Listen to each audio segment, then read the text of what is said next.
travers une internationale des rivières et autres éléments de la nature, ça a été nommé après d'autres pratiques que j'ai. Ce sont des narrations collectives qui engagent des citoyens, des citoyennes pour repenser un peu la manière dont on habite le monde. Et là, c'est dans le sillon des droits de la nature, c'est-à-dire un mouvement qui donne la personnalité juridique à des rivières, des lacs, des forêts, des écosystèmes. Et la question qu'on va se poser tout au long des 3 années, quel monde ça dessine? Un monde où les écosystèmes naturels, non humains, deviennent des sujets du droit.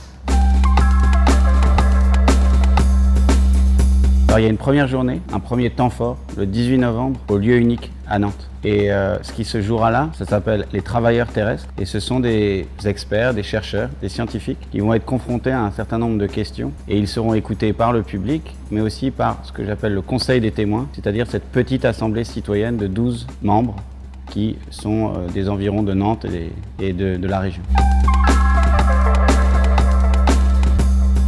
Ça va parler d'un monde où on reconnaîtrait la dimension agissante des entités terrestres, notamment des rivières, mais aussi des lacs, des forêts, des écosystèmes, mais aussi des processus biochimiques, c'est-à-dire en fait une terre agissante et donc travailleuse.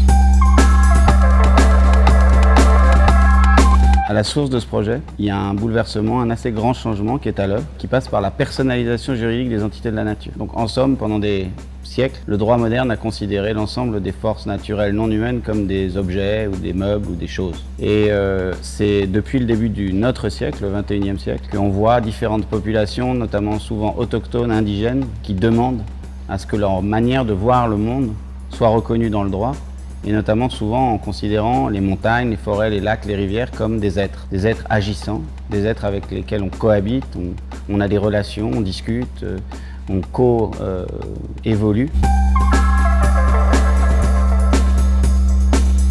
Avant tout parce que depuis le début du 21e siècle, il y a cette chose magnifique, je trouve, ce que j'ai qualifié aussi parfois de soulèvement légal de la Terre, c'est qu'on voit plein d'écosystèmes à travers des populations humaines qui accèdent au statut de sujet. Donc pour les rivières, ça a été la Wanganui, la Whanganui en Nouvelle-Zélande, ça a été l'Atrato en Colombie, le Magpie au Canada. En fait, il y a beaucoup de rivières et beaucoup d'écosystèmes à travers le monde qui en quelque sorte accèdent au statut de sujet, ce qui est un changement très profond de nos manière de voir, de nos conceptions juridiques. Et donc, il y a cette dimension d'une internationale géographique.